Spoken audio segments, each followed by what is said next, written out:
শ্রীমদ ভাগবতীয় আলোচনার এত পাওয়ার, দেখেন এত পাওয়ার, সমস্ত পাপ তাপ ধ্বংস হয়ে একটা ব্যক্তিকে কোথা থেকে কোথায় নিয়ে যায়। দেখেন এত বড় পাপী শুধু শোনায় মুক্তি।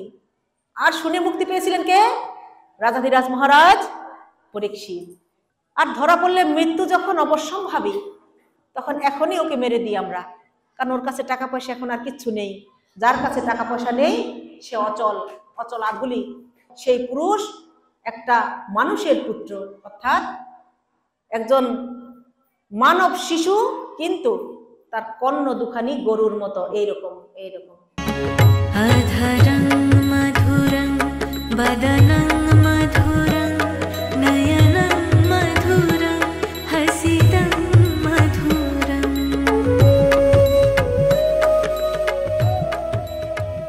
আমি ব্রাহ্ম মুহূর্তে স্বপ্নে দেখেছি। কি স্বপ্নে দেখেছো? যে ব্রাহ্ম মুহূর্তে স্বপ্নে দেখলাম আমার গোপালকে একটি কালো সর্প বেষ্টন করে আছে। আর ব্রাহ্ম মুহূর্তের স্বপ্ন সত্যি হয়েও থাকে, ব্রাহ্ম মুহূর্তের স্বপ্ন সত্যি হয়েও থাকে। কু ডাকছে মনটা, তখন কি করলো? যশোমতী মা, নন্দ বাবা, সমস্ত গোপ গোপিনীগণ তারা সবাই ঘর থেকে বেরিয়ে দৌড়ে ছুটে গেলেন সেই কালিন্দী নদীর কাছে। কালিন্দী নদীর কাছে ছুটে গেলেন কেন? সেই যে গোপাল যে লাভ দিয়েছে, আমার পরমানন্দ গোবিন্দ যে লাভ দিয়েছে সেই যমুনার জলে, এখন সখারা কি করলেন? দৌড়ে গিয়ে নন্দ বাবার কাছে খবর দিলেন। কি খবর দিলেন? যে গোপাল কালিন্দী নদীতে ঝাঁপ দিয়েছে। সবাই যখন ছুটে আসলেন, শ্রীদাম সুদাম দাম বসুদামের বাবা মা সবাই, নন্দ বাবা নন্দমা সবাই ছুটে আসলেন। সবাই ছুটে এসে সেই কালিন্দী নদীতে এখন কি করবেন? হা হুতাশ করছেন। হা হুতাশ করে সবাই ঝাঁপ দেওয়ার চিন্তা করছেন, যে এই নদীতে ঝাঁপ দেব, আমার গোপালকে উদ্ধার করে আনবো। এখন বলরাম, দাদা বলরাম হচ্ছে বুদ্ধিমান। তিনি সবাইকে বলছেন, আপনাদের সবার চরণে ধরি, আপনারা কেউ কালিন্দী নদীতে ঝাঁপ দেবেন না। আমার ভাই কানাইকে তো আমি চিনি, আমার ভাই কানাইকে আমি চিনি। ওকে মারার ক্ষমতা স্বয়ং যমরাজেরও নেই। স্বয়ং যমরাজও আমার ভাইকে হত্যা করতে পারবে না। আপনারা সবাই শান্ত হন, আপনারা এই কালিন্দী নদীতে কেউ ঝাঁপ দেবেন না। বিপদের সময় মাথা ঠান্ডা রাখতে হয়। বিপদের সময় যদি মাথা ঠান্ডা রাখা না হয়, তাহলে আরো বিপদ ঘটে যায়। এখন দাদা বলরামের বুদ্ধিতে সবাই কি করলেন? শান্ত হয়ে বসে পড়লেন সে কালিন্দী নদীর ধারে। সবাই হাহুতাশ করছে, কান্না করছে, হায় গোপাল কি হয়ে গেল, কি হয়ে গেল। তখনও কালী ও নাগের সাথে আমার পরমানন্দ গোবিন্দের কি হচ্ছে? যুদ্ধ হচ্ছে। যুদ্ধ হতে হতে এক পর্যায়ে কালী ও নাগ বলছে, আর পাচ্ছি না প্রভু, এবার আমায় মুক্তি প্রদান করুন। তখন কি করলেন? কালী ও নাগ প্রভুকে প্রণতি নিবেদন করার জন্যে প্রভুকে নমস্কার করে তিনি তার মুখ থেকে কিছুটা বিষ প্রভুর চরণে ঢেলে দিলেন। প্রভুর চরণে ঢেলে দিলেন। প্রভু বলছে, হে কালী ও নাগ, এই পৃথিবীতে যত ভক্তবৃন্দ আছে, যত সাধু সন্ত আছে, যত পশু পক্ষী আছে, সবাই আমার চরণে তাদের নয়ন জল, গঙ্গা জল আর তুলসী পুষ্প আমার চরণে নিবেদন করে। তুমি আমার চরণে বিষ নিবেদন করলে কেন? সবাই তো আমাকে এইভাবে ভজন পূজন করে, তুমি আমায় বিষ দিলে? কালী ও নাগ বলছে, প্রভু গো, তোমার যত ভক্ত আছে তাদের হস্ত আছে, হস্ত দ্বারা পুষ্প সংগ্রহ করতে পারে, তুলসী সংগ্রহ করতে পারে, গঙ্গাবাড়ি সংগ্রহ করতে পারে। আমার তো হস্ত নেই প্রভু, আমার তো কিচ্ছু নেই, আমার যা আছে তা শুধু বিষ। আমার মুখে তো শুধু বিষ দিয়েছো প্রভু, আর তো কিছু দাওনি। কি দিয়ে তোমার সাধন ভজন করব, আর কি দিয়ে তোমার পূজা করব? আর তো কিছুই দাওনি আমাকে, যার যা আছে তাই দিয়েই তো তোমার পূজা করবে, আমার তো কিছুই নেই। আমি তো তাই তোমায় প্রদান করছি।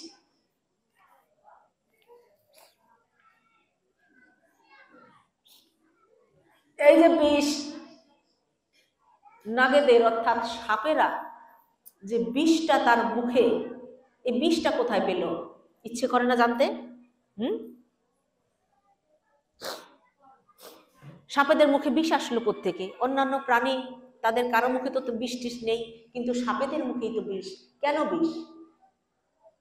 যে ধর্মধ্বজ নামে একজন রাজা,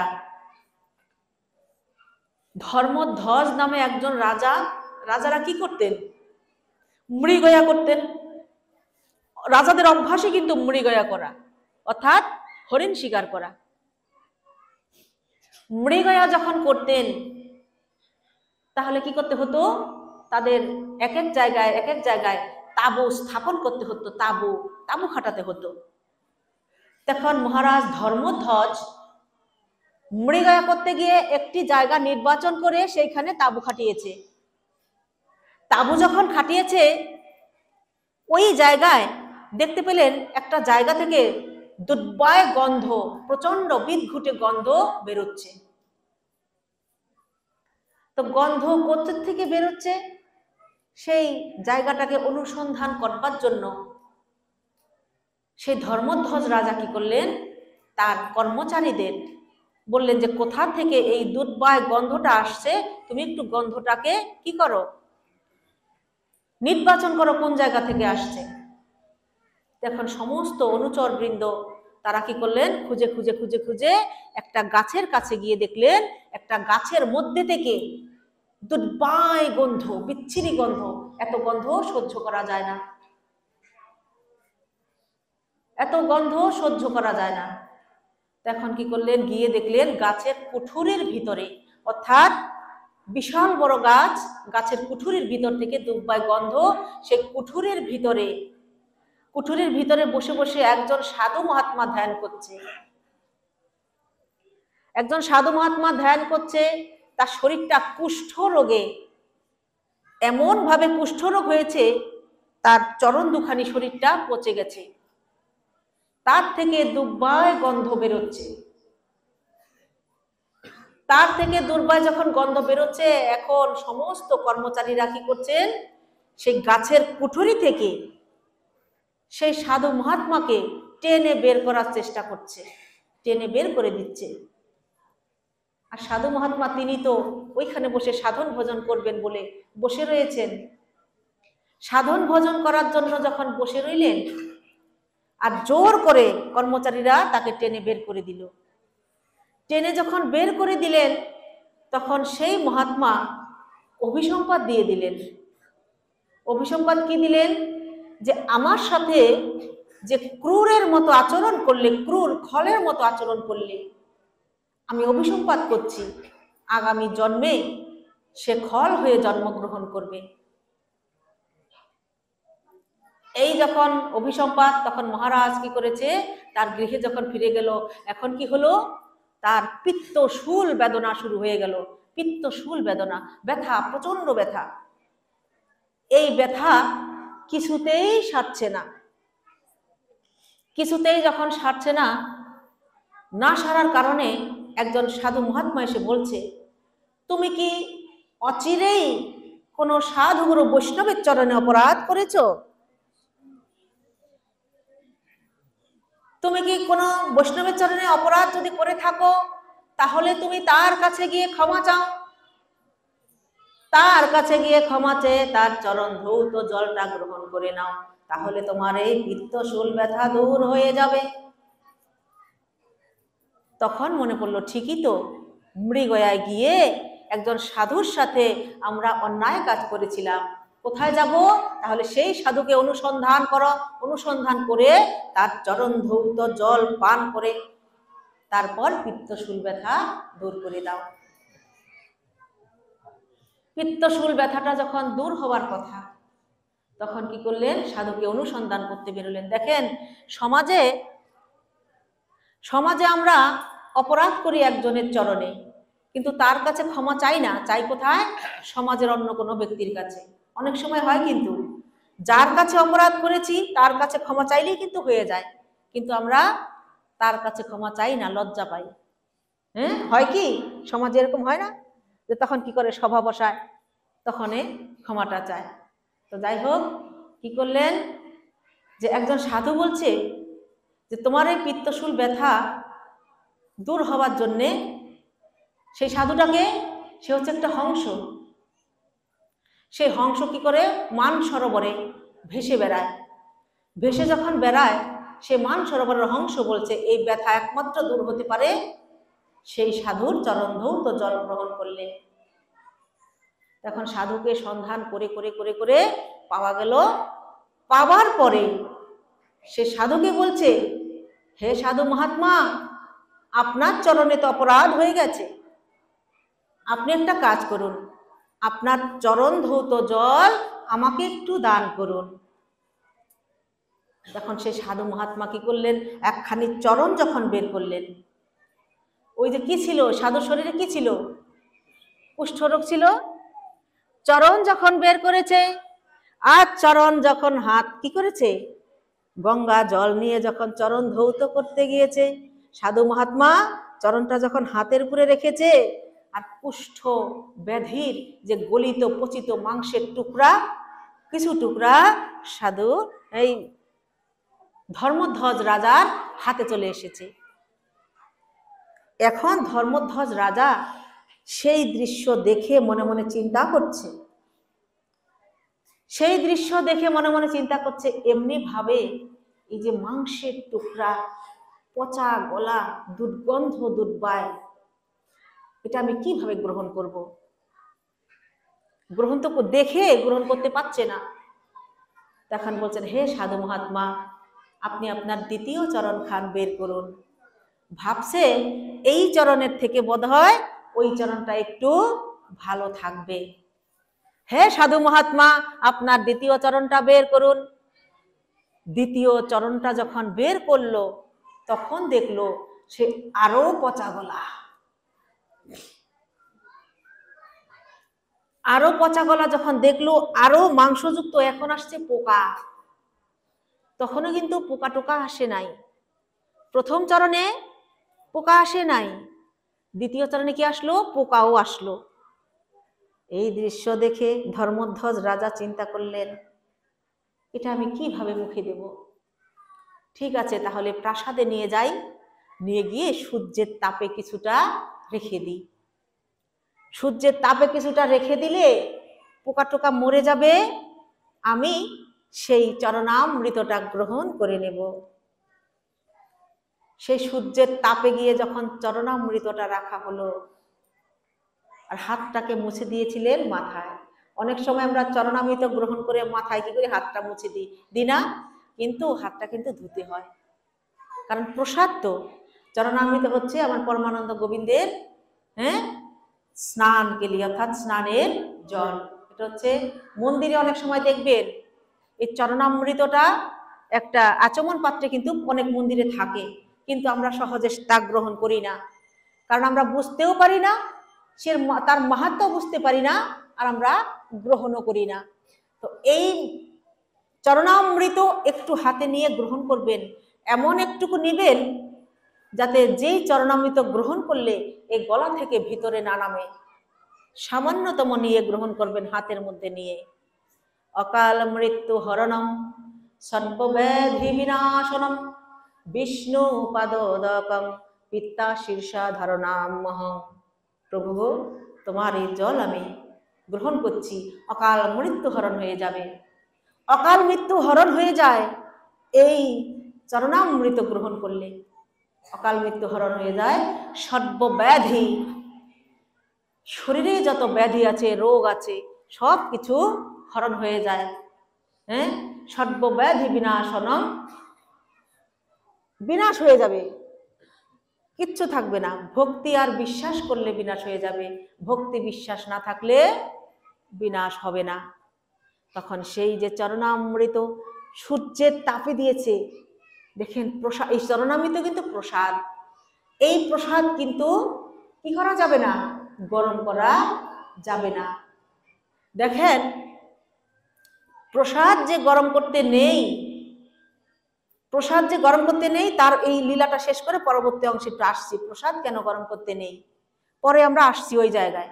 এই লীলাটা আগে তাড়াতাড়ি শেষ করি। তখন যখন সূর্যের তাপে দিয়েছে, ধর্মধ্বজ রাজার দুজন স্ত্রী ছিল। স্ত্রী দুজন মনে করেছে যে এটা হয়তো স্বামী কোনো প্রসাদ এনে রেখেছে, আমরা গ্রহণ করে নিই।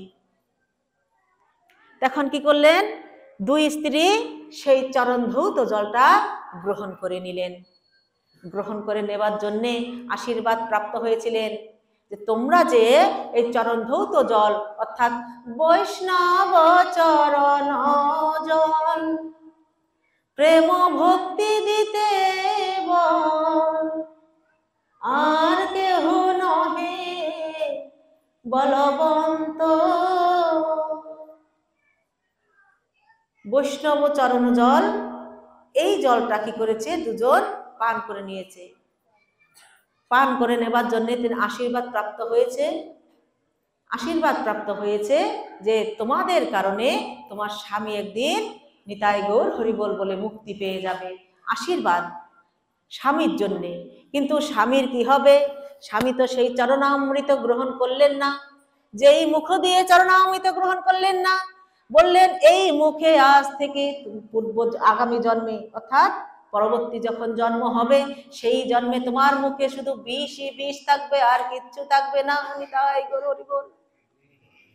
এই চরণামৃত গ্রহণ না করার কারণে নাগেদের মুখে বিষ সৃষ্টি হয়েছে।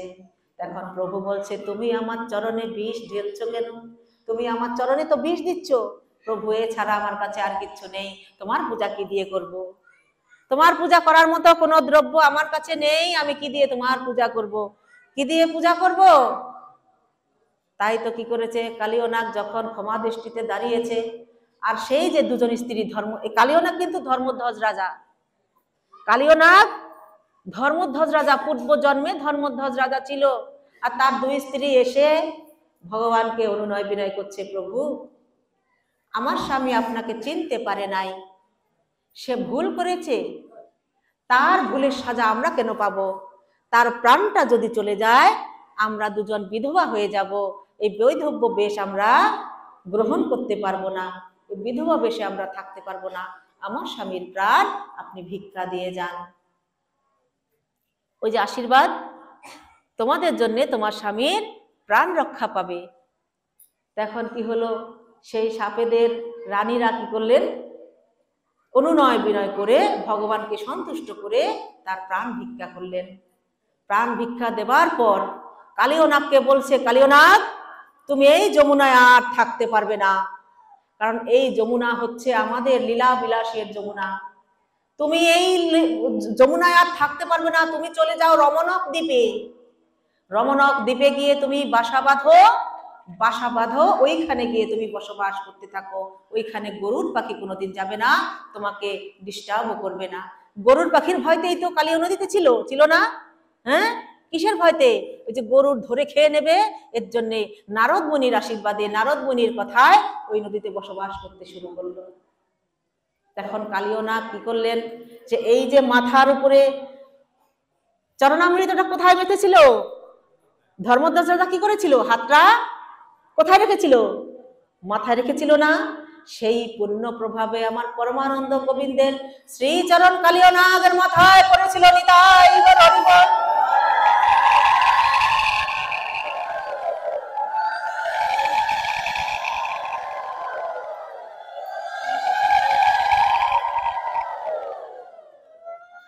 কালীয় নাগের মাথায় এর জন্য আমার প্রভু চরণ রেখেছিলেন।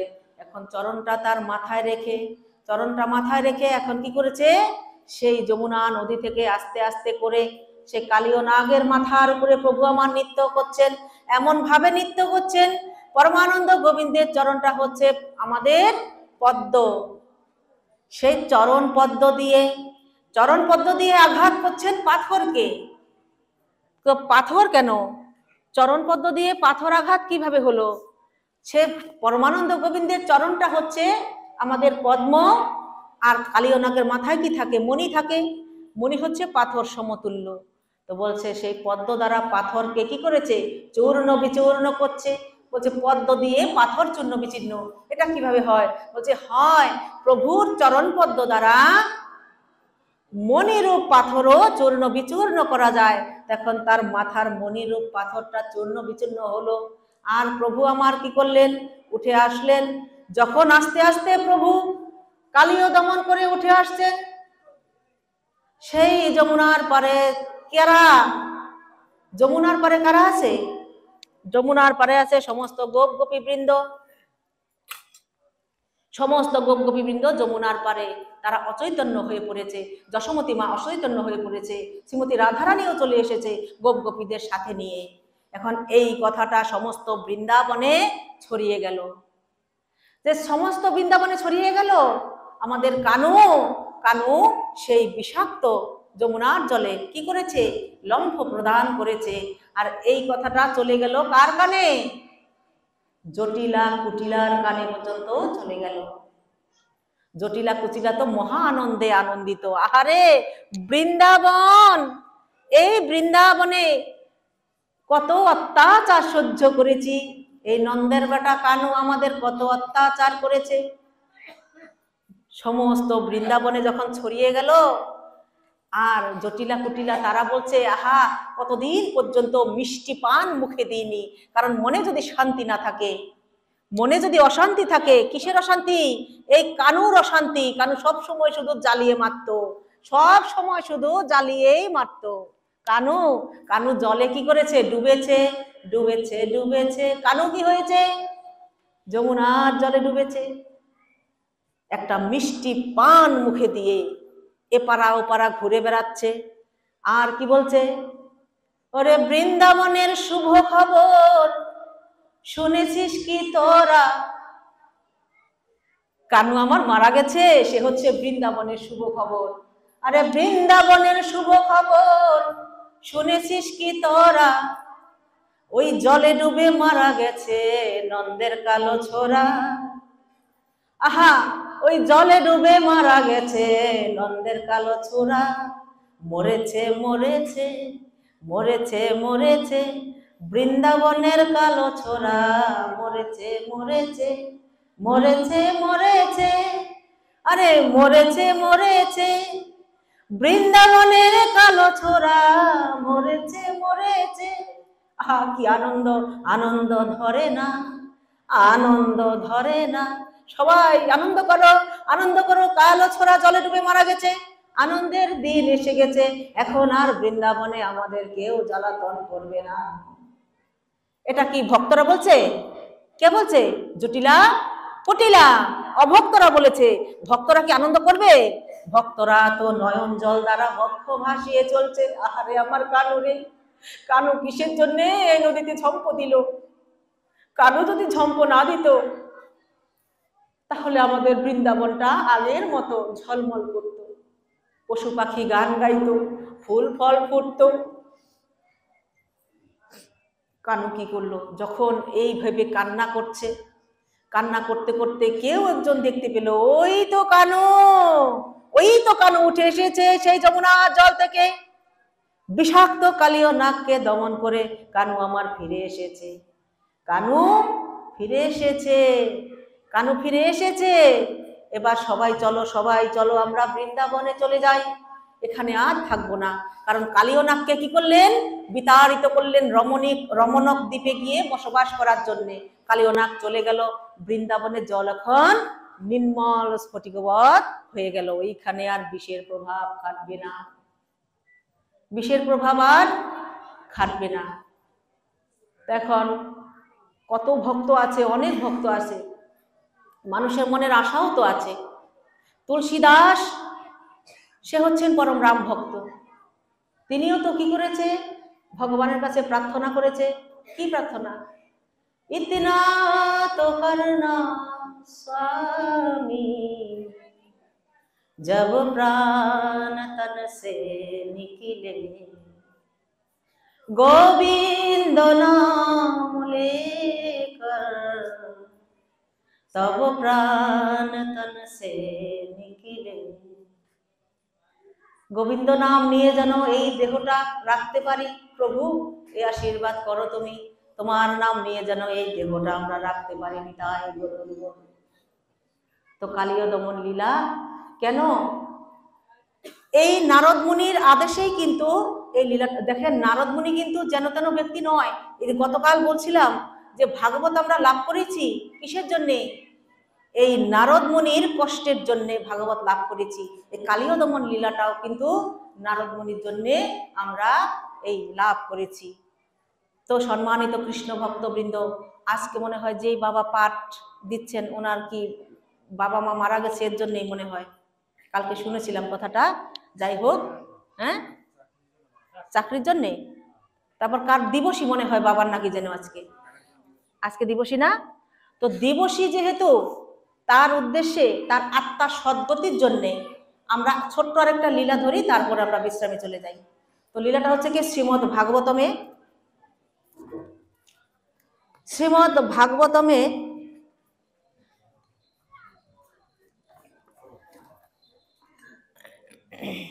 আত্মদেব নামে একজন ব্রাহ্মণ বাস করত তুঙ্গভদ্রা নদীর তীরে। তুঙ্গভদ্রা নদীর তীরে আত্মদেব নামে একজন ব্রাহ্মণ বাস করত। তার সংসারে কোনো সন্তানাদি নেই। সন্তানাদি না থাকলে সংসারে, সেই সংসারটা আসলে সংসার বলে মনে হয় না। সংসার বলে যখন মনে হয় না, তখন কি করলেন আত্মদেব? মনের দুঃখে তিনি বনে গিয়ে উপস্থিত হলেন। যে কথায় বলে না মনের দুঃখে বনে যায়, সেই রকম অবস্থা। গোকর্ণ উপাখ্যান, শ্রীমদ্ ভাগবতমের 4র্থ অধ্যায় গোকর্ণ উপাখ্যান। এখন মনের দুঃখে যখন বনে চলে যায়, বনে গিয়ে তিনি চিন্তা করলেন যে এই বনে কত সাধু সন্ত মুনি ঋষি সাধক সাধিকা গন্ধর্ব কিন্নর আসে সাধন ভজন করার জন্যে। তো আমার যদি ভাগ্য সুপ্রসন্ন হয়, তাহলে একজন সাধুর দর্শন আমি পেয়েই যেতে পারি। আর মুনিবর বা সাধু তারা যদি আশীর্বাদ করে, তাহলে আমার ললাটের দুর্ভোগ দূর হতে পারে। তখন আত্মদেব কি করলেন? আত্মদেব অপেক্ষা করলেন, বসে রইলেন। বসে থেকে দেখলেন একজন সাধু আসছে। সাধু আসছে সরোবরে জলপান করার জন্য। সরোবরে জলপান করার জন্য যখন সাধু আসলেন, তখন সাধুর কাছে গিয়ে তার মনের ব্যথাগুলি নিবেদন করলেন যে আমার সংসারে কোনো সন্তান সুখ নেই, সন্তান সুখের আশায় আমি বনের মধ্যে এসেছি। হে সাধু মহাত্মা, আপনি ত্রিকালদর্শী, আপনি আমার ললাট লেখন দেখে বলে দিন আমার সংসারের কোনো সন্তান সুখ নেই কেন? তখন সেই সাধু মহাত্মা তিনি আরো পাতলেন, আরো পেতে দেখলেন যে তোমার সংসারে সন্তান সুখ তো দূরের কথা, এ জন্মে তো দূরের কথা, আগামী 7 জন্ম পর্যন্ত তোমার সংসারে কোনো সন্তান সুখ আসবে না, তুমি সন্তান লাভ করতে পারবে না। তখন বলছে সন্তান যে লাভ করতে পারবো না, আপনি তো সাধু মহাত্মা, আপনি যদি কৃপা করেন তাহলেই কিন্তু আমি একটা সন্তান লাভ করতে পারি। আপনি কৃপা করলেই আমি লাভ করতে পারি। দেখেন কিসের জন্য বলছি যে প্রসাদ গরম করতে নেই। এখন বলছে ঠিক আছে, তুমি যখন মানছই না, আমি একটা তোমাকে দিব্য ফল প্রদান করব। সেই দিব্য ফলটা নিয়ে গিয়ে তুমি তোমার আলয়ে গিয়ে তোমার স্ত্রীকে সেবা করিয়ে দাও। তোমার স্ত্রীকে সেবা করিয়ে দিও, আর 1 বছর পর্যন্ত তাকে সত্য শৌচ দয়া দান 1 বছর পর্যন্ত এক আহারে থাকতে হবে। এখন আত্মদেবের স্ত্রীর নাম ছিল ধুন্দুলি। সে ধুন্দুলি ছিল একটু কুটিল স্বভাবের। কুটিল স্বভাবের থাকার কারণে তিনি তার বান্ধবী যে তাকেও একজন কুটিল নির্বাচন করেছেন, কারণ কুটিলে কুটিলে চুরে চুরে মাসতুতো ভাই, তিনিও কুটিল, তার বান্ধবীও কুটিল। তখন ফলটা নিয়ে যখন আত্মদেব তার স্ত্রীর হাতে দিল, আর তার নিয়মটা বলে দিল এই নিয়মে থাকবে। স্ত্রী বলছে এইরকম নিয়ম, এত কঠিন নিয়ম, ওরে বাবা আমি পারবো না। বান্ধবীর সাথে পরামর্শ করে বলছে যে, বান্ধবী বলছে শোন, তোর বাড়িতেও তো কোনো পশু পাখির বাচ্চা হয় না, ফুল ফল ফোটে না, বাজার থেকে কোনো ফল ক্রয় করে আনলেও অচিরেই তোর গৃহে পচে যায়। কেন পচে যায়? যে আত্মদেবের পূর্বপুরুষরা কি করেছিল, তাদের পূর্বপুরুষদের উদ্দেশ্যে নিবেদিত অঞ্জলিকৃত জল তাদের নাকের শ্বাসের দ্বারা, নিজস্ব চিন্তাজনিত নাকের শ্বাসের দ্বারা ঈষদ উষ্ণ গরম করে পান করেছিল। অর্থাৎ পান করেছিল বিধায় সেই পাপের কারণে আত্মদেবের সংসারে কোনো বাচ্চা কাচ্চা হয় না, আর সেই বাড়িতে কোনো পশু পাখিরও বাচ্চা কাচ্চা হয় না। কিসের জন্যে? সেই অঞ্জলিকৃত জলটা শুধু নিজস্ব চিন্তাজনিত নাকের এই যে শ্বাস আছে না, শ্বাস, গরম শ্বাস, সেই গরম শ্বাস দ্বারা পান করেছিল। এই অপরাধের কারণে এই অবস্থা। আর আমরা কি করি, কীর্তনের বাতাসাটা পর্যন্ত নিয়ে বাড়িতে চা করে খাই, হ্যাঁ, গরম করে খাই। এটা ভুল করি আমরা, এইভাবে কখনো খাওয়া যাবে না। এখন কি করলেন, আত্মদেবের স্ত্রী কি করলেন, বান্ধবীর সাথে পরামর্শ করে সেই ফলটাকে, দিব্য ফলটাকে তার বাড়ির যে গোমাতার যে বাচ্চা হয় না, তাকে সেবা করিয়ে দিলেন। তখন আত্মদেব এসে যখন স্ত্রীকে জিজ্ঞাসা করলেন, ফলটা সেবা করেছো? স্ত্রী বলছে, হ্যাঁ সেবা করেছি। কিন্তু সেবাটা করিয়েছেন গোমাতাকে। এখন গোমাতাকে সেবা করিয়েছে, স্বামীকে কি বলবে? স্বামী যখন জিজ্ঞাসা করবে যে সাধু মহাত্মা দিব্য ফল প্রদান করলো, তোমার তো গর্ভ ধারণ করার কথা, হ্যাঁ? তখন কি করলেন, তিনি বেশ ধারণ করলেন, গর্ভবতী হবার বেশ ধারণ করলেন। আর সেই ধুন্দুলির বোন, তিনিও কিন্তু গর্ভবতী। বলছে, দেখ আমার তো আগে ভাগেই 3-4টি সন্তান আছে, আমার যদি সন্তান হয় আমি তোকে দিয়ে দেব, তুই তোর স্বামীকে বলে দিবি তোরই সন্তান। এখন কি করলেন, ওইদিকে বোন গর্ভবতী, এইদিকে আত্মদেবের স্ত্রী বেশ ধরে রইলেন, গর্ভবতীর বেশ। স্বামীকে কি বললেন, আমি গর্ভধারণ করেছি। তো 1 মাস 2 মাস 3 মাস এমনি করে 7 মাস পর্যন্ত অতিবাহিত হয়ে যায়। অতিবাহিত হয়ে গেলে কি বলে, প্রসূতিকালীন সময়ে আমরা কি করি, মায়ের কাছে গিয়ে একটু ভালোবাসি, হ্যাঁ, সবাই বলে মায়ের বাড়ি চলে যাও, মায়ের বাড়ি চলে যাও। তখন কি করলেন, আত্মদেবকে বলছেন, শোনো, আমার সন্তানের সুখের জন্যে আমি আমার মায়ের বাড়ি গিয়ে থাকবো, বোনের বাড়ি গিয়ে থাকবো। বলছে, ঠিক আছে, সন্তান সুখের জন্য এত কষ্ট করে যখন সন্তান লাভ করছি, সুখের জন্য সবকিছু করা যায়। এখন কি করলেন, যথা সময়ে যথা দিনে সেই বোন একটি পুত্র সন্তান লাভ করলো। লাভ করে সে আত্মদেবের স্ত্রীকে দিয়ে দিল।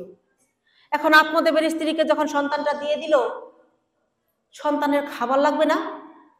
আচ্ছা, খাবার কি আছে? হ্যাঁ, ধুন্দুলির গৃহে কি খাবার আছে? নেই। খাবারটা কোথায় আছে?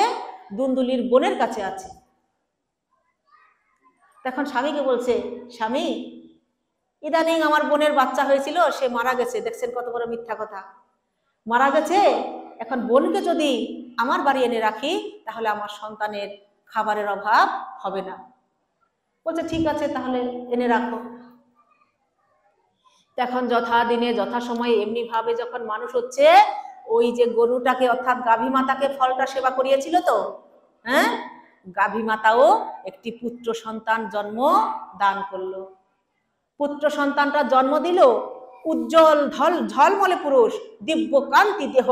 সেই পুরুষ একটা মানুষের পুত্র, অর্থাৎ একজন মানব শিশু, কিন্তু তার কর্ণ দুখানি গরুর মতো, এইরকম কান, গরুর মতো কান হবার কারণে তার নাম রাখলেন গোকর্ণ। এই যে শ্রীমদ্ ভাগবতমের 4র্থ অধ্যায়ে গোকর্ণ উপাখ্যান, গোকর্ণ নাম রাখলেন। আর ওই যে বোনের কাছ থেকে যে সন্তান এনেছে দত্তক, সেই সন্তানের নাম রাখলেন, যেহেতু মায়ের নাম ধুন্দুলি আর পিতার নাম পুত্রের নাম রাখলেন ধুন্ধুকারী। কি রাখলেন? ধুন্ধুকারী। এখন দুজন পুত্রই বড় হচ্ছে, আস্তে আস্তে বড় হচ্ছে। সবাই বলা বলি করছে, দেখো দেখো আত্মদেবের কত সৌভাগ্য, তার বাড়ি একটা পুত্র হয় না, আজ দেখো তার বাড়ি 2টা পুত্র, কত সুন্দর। ওই গোমাতার গর্ভের যে পুত্র, সেই পুত্রটাকেও আত্মদেব নিজের সন্তান হিসেবে স্বীকার করে নিয়েছে। একটা পুত্র হয় না, সেখানে 2টা পুত্র। এখন এমনি ভাবে যখন দিন যায়, গোকর্ণ হয় বিদ্বান পণ্ডিত ধর্মজ্ঞ বেদজ্ঞ, আর সেই ধুন্ধুকারী হয় চোর ছেচর বদমাস। দেখছেন, ভাগ্য লেখা অর্থাৎ বিধিলিপির উপর হঠকারিতা করতে গিয়ে চিত্রকেতুরও অশেষ দুর্ভোগ লাভ করতে হয়েছিল। কারণ সেই মহাত্মা বলেছিল, তোমার ললাটে আগামী 7 জন্ম পর্যন্ত সন্তান নেই, জোর করে সন্তান গ্রহণ করলে, দিব্য ফল দ্বারা জোর করে সন্তান গ্রহণ করলে। এখন একজন হচ্ছে সাধু, আরেকজন হচ্ছে ডাকাত। এমনি ভাবে যখন বেড়ে উঠছে, বেড়ে উঠতে উঠতে ধুন্ধুকারী এখন এমন পর্যায়ে চলে গেল, এমন পর্যায়ে তার অপরাধ চলে গেল, তিনি তার সংসারে 5টা নারী নিয়ে বসবাস করতে শুরু করলো, কুলোটা নারী। এখন সন্তান যদি সংসারে 5টা কুলোটা নারী নিয়ে বসবাস করে, পিতামাতার হৃদয় কি হয় বলেন তো? রক্তক্ষরণ হয় না? হ্যাঁ, পিতামাতার হৃদয়টা জ্বলে যায় না? কিছু বলতেও পারে না, সহ্যও করতে পারে না, কিছু বললে প্রহার করে। আর কি করে, আর কি করে? সমস্ত নগরে নগরে চুরি ছেঁচড়ামি করে বেড়ায়। চুরি ছেঁচড়ামি তো করেই, প্রত্যেকটা ঘরে ঘরে গিয়ে চুরি করে। আর রাত্রিবেলায় কি করে? ঘুমন্ত অবস্থায় ঘরে ঘরে আগুন লাগিয়ে দেয়। গ্রামের অন্যান্য শিশুদের কোলে নেবার ছলে কোলে নিয়ে এদিক ওদিক তাকায়, তাকিয়ে কুয়ার মধ্যে ধপাস করে বাচ্চাটিগুলিকে ফেলে দেয়। চুরি ছেঁচড়ামি তো লেগেই আছে। আর পিতামাতা যত সম্পদ আদি সংগ্রহ করেছিল, সমস্ত সম্পদ আদি এই কুলোটা নারীদের পিছনে ক্ষয় হয়ে গেল। সমাজে মানুষ একজন নারীকে পালতে পারে না, কষ্ট হয় বাবাদের। আর 5 জন নারী পালা কত কঠিন ব্যাপার। কত কঠিন ব্যাপার। সম্পদ আদি বলতে এখন কিছুই নেই, সব শেষ হয়ে গেছে, চুরি ছেঁচড়ামি করতে শুরু করেছে। এখন 5 জন নারী মনে মনে চিন্তা করলেন, চুরিধারি তো করতে করতে একদিন না একদিন রাজার কাছে ধরা পড়বেই। চোরের 10 দিন আর সাধুর 1 দিন। 10 দিন চুরি করতে করতে একদিন ধরা পড়বেই, এটা জানে তারা। তো ধরা যখন পড়বেই, আর ধরা পড়লে মৃত্যু যখন অবশ্যম্ভাবী, তখন এখনই ওকে মেরে দিই আমরা। কারণ ওর কাছে টাকা পয়সা এখন আর কিচ্ছু নেই। যার কাছে টাকা পয়সা নেই সে অচল, অচল আগুলি। তখন কি করলেন? 5 জন কুলোটা নারী মিলে সেই ধুন্ধুকারীকে হত্যা করার চেষ্টা করলেন। হত্যা করার চেষ্টা করলেন ধুন্ধুকারীকে, তখন আর হত্যা করতে পারলেন না। পরে আবার চেষ্টা করলেন ঘুমন্ত অবস্থায়। ধুন্ধুকারী যখন ঘুমিয়ে আছে, তখন কুলোটা নারী 5 জন কি করলেন? 4 জনে 4 হাত পা ধরলেন। আরেকজন কি করলেন? ওই চুলা থেকে, আপনারা লাকড়ি বলেন নাকি, লাকড়ি নাকি চলা, অর্ধপোড়া লাকড়ি, সেটা এনে আগুন সহ অঙ্গার সহ মুখের মধ্যে ঢুকিয়ে দিলেন। মুখের মধ্যে যখন ঢুকিয়ে দিলেন, সেই খাদ্য নালী শ্বাস নালী পুড়ে গিয়ে ছটফট করতে করতে মারা গেল। মারা গিয়ে তিনি কি করলেন? একটা আত্মা, অর্থাৎ অপমৃত্যু মরাত আত্মা হয়ে আকাশে বাতাসে ঘুরতে লাগলেন। আকাশে বাতাসে যখন ঘুরতে লাগলেন, এইদিকে গোকর্ণ, তিনি তো বিদ্বান পণ্ডিত, তিনি সমস্ত তীর্থে তীর্থে ভ্রমণ করতে শুরু করছে। তীর্থ ভ্রমণ শেষ করে যখন বাড়ি এসেছে,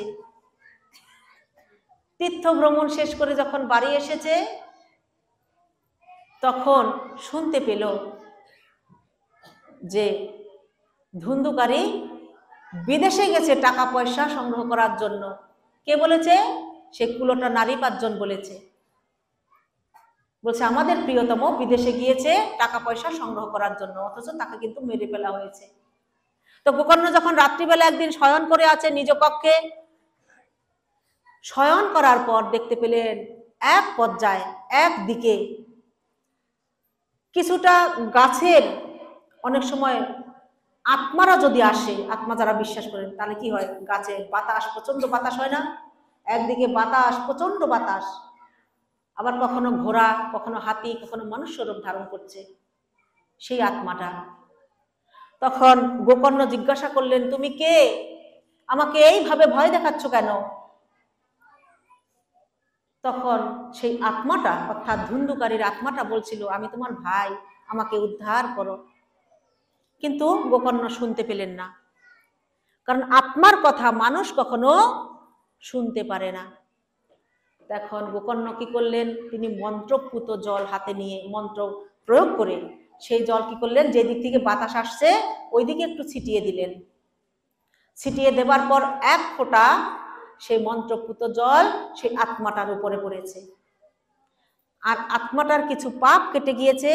পাপ কাটার কারণে তখন সে বলছে, ভাই, আমি তোমার ভাই ধুন্ধুকারী, আমাকে উদ্ধার করো। তখন বলছে, তুমি আমার ভাই, তোমাকে উদ্ধার করব, কিন্তু যদিও কুলটা নারীরা বলেছে যে তুমি টাকা পয়সা আনবার জন্য বৈদেশে গিয়েছো, কিন্তু প্রকৃতই তুমি মারা গেছো, আমি সেটা জানি।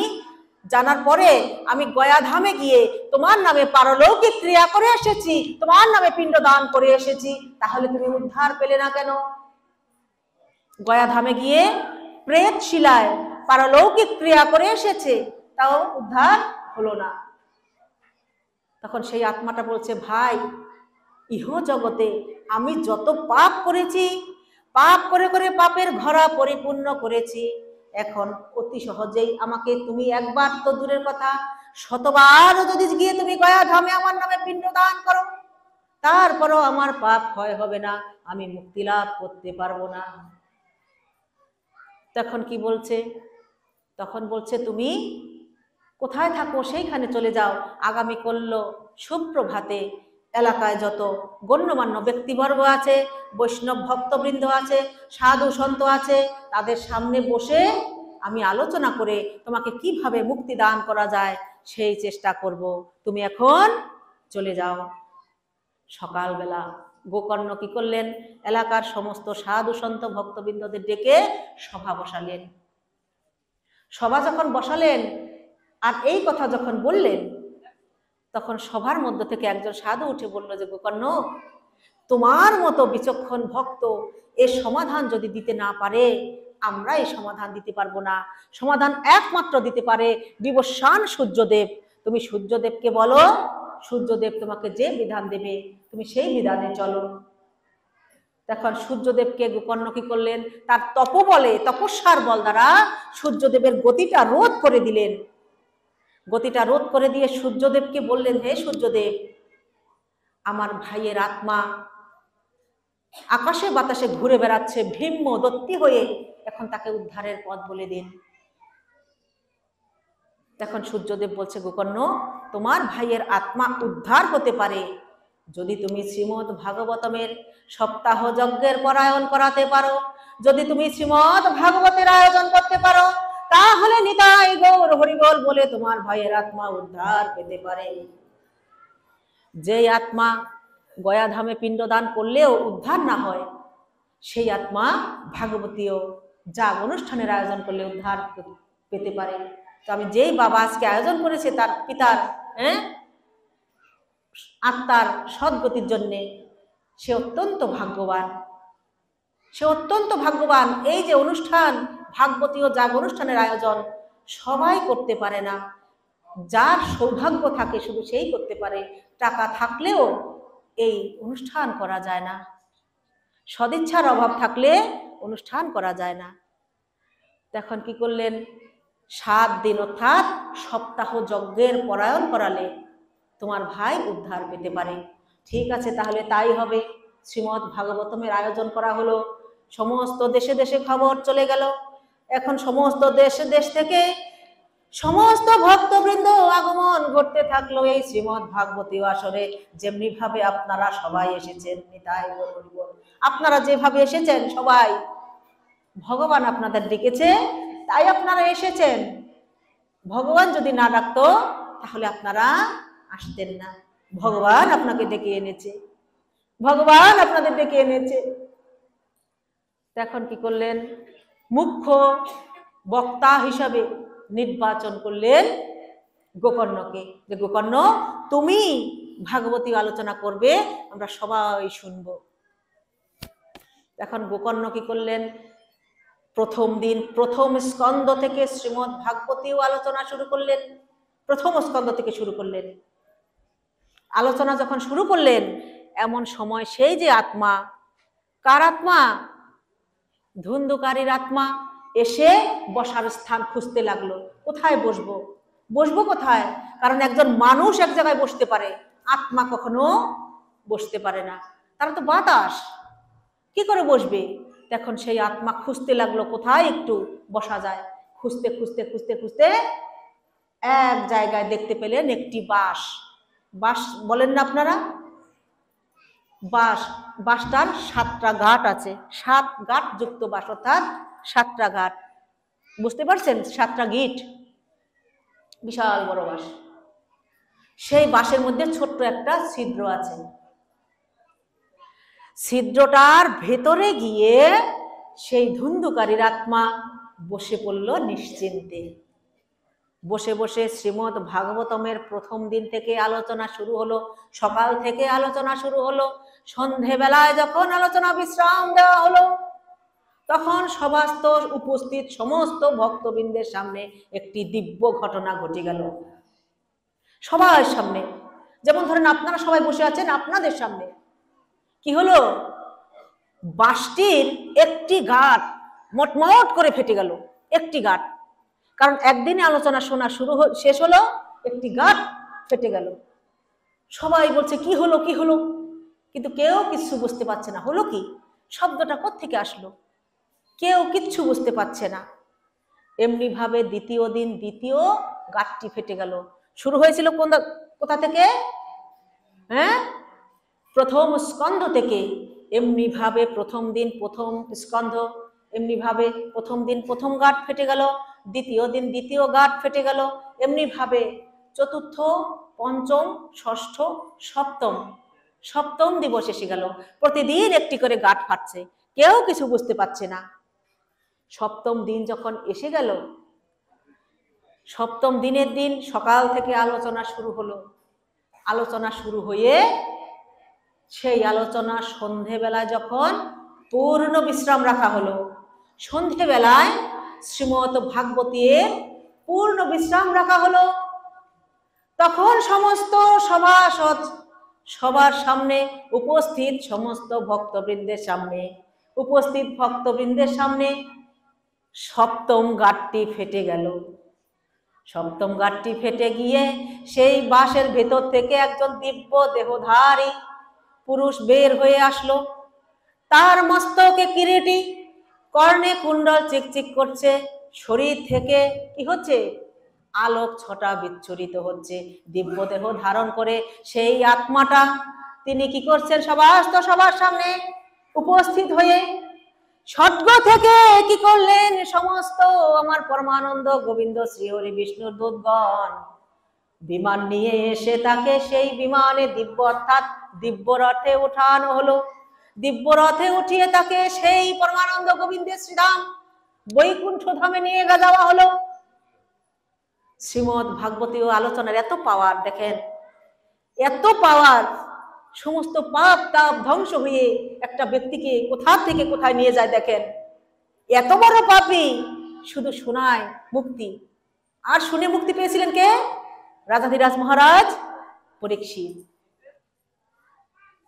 এখন সভাসদ অর্থাৎ উপস্থিত সবাই সমস্ত ভক্তবৃন্দরা প্রশ্ন করছে যে আমরা সবাই মিলে এক আসনে বসে একভাবে শ্রীমদ্ ভাগবতের আলোচনা শুনলাম, কিন্তু ফলের বেলায় পার্থক্য হলো কেন? শুধু ধুন্ধুকারীর আত্মাটাই উদ্ধার পেয়ে গেল, আর আমরা সবাই পড়ে রইলাম, শুনেছি তো সবাই।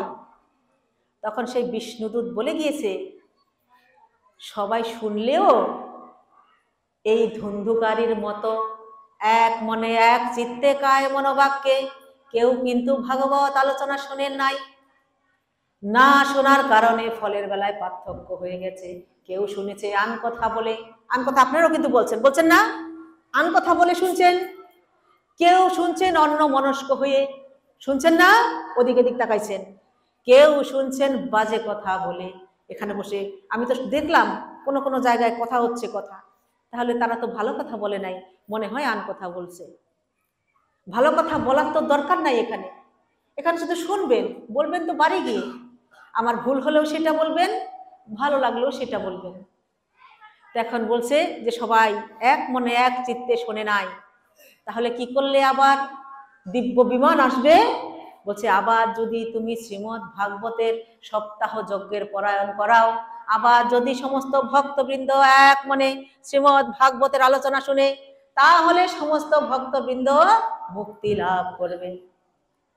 সবাই শুনলে, একসাথে বসে বসে শুনলে মুক্তি লাভ করবে। এখন কি হলো, আবার শুরু হলো শ্রাবণ মাসে সপ্তাহ যজ্ঞের পরায়ণ শুরু হলো। শ্রাবণ মাসটা কিন্তু কম না, শ্রাবণ মাসে সপ্তাহ যজ্ঞের পরায়ণ আবার শুরু হলো। মুখ্য বক্তা নির্বাচন করা হলো আবার সেই গোকর্ণকে, আবার সেই গোকর্ণকে মুখ্য বক্তা নির্বাচন করা হলো। প্রথম দিন, দ্বিতীয় দিন, তৃতীয় দিন, এমনি ভাবে যখন সপ্তম দিন এসে গেল, আর সপ্তম দিন আলোচনা শেষে প্রথম স্কন্ধ থেকে পুরো দ্বাদশ স্কন্ধ ভাগবত শেষ করা হলো। পূর্ণ বিশ্রাম যখন রাখা হলো, পূর্ণ বিশ্রামের রাখার সাথে সাথে যখন উলুধ্বনি, হরিধ্বনি, জয়ধ্বনি হলো, সেই জয়ধ্বনির সাথে সাথে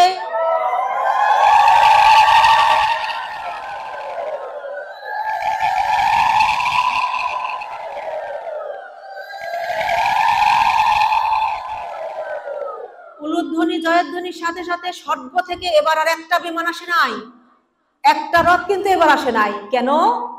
এবার সমস্ত ভক্তবৃন্দ কায় মনোবাক্যে শ্রীমদ্ ভাগবত আলোচনা শুনেছে। সবার জন্য স্বর্গ থেকে দিব্য রথ এসে গেছে। যে যেইভাবে পারে স্বর্গ থেকে আসা দিব্য রথে যে যেইভাবে পাচ্ছে উঠে যাচ্ছে, আর ওই গ্রামের কুকুরটা পর্যন্ত ওই বিমানে জায়গা পেয়ে গেছে। কেন? এক গ্রামে যদি একটি কৃষ্ণ ভক্ত সন্তান জন্মে, তার সুকৃতি প্রভাবে সেই সমস্ত গ্রাম শুদ্ধ উদ্ধার লাভ করতে পারে। এমনকি কুকুরটা পর্যন্ত সেই বিমানে জায়গা পেয়েছে। যে যেভাবে পাচ্ছে উঠছে, শুধু উঠছে। আর সেই গোকর্ণের জন্যে আমার পরমানন্দ গোবিন্দ শ্রী হরি বিষ্ণু নিজে এসেছে। সবাই উঠছে তো? উঠছে না? যে যেভাবে পাচ্ছে উঠছে। কিন্তু ভগবান যে দিব্য রথখানি নিয়ে এসেছে, সেই রথে তিনি কি করেছেন? গোকর্ণকে ভগবান কি করেছেন? তার বক্ষদেশ দিয়ে আলিঙ্গন করে বলছে, হে গোকর্ণ, তোমার মতো ভক্ত পৃথিবীতে বিরল, তোমাকে নিতে আমি নিজে এসেছি। আর তোমার জন্য আমি আমার পরম ধাম বৈকুণ্ঠ আমি রেখে দিয়েছি। তুমি থাকবে আমার বৈকুণ্ঠে, তোমার সমস্ত ভক্তবৃন্দদের নিয়ে এই বৈকুণ্ঠে আমার সাথে সারা জীবনের জন্য তুমি বিরাজ করবে। ভগবান ভক্তকে আলিঙ্গন করে, ভগবানও ভক্তকে আলিঙ্গন করার জন্য এগিয়ে আসে।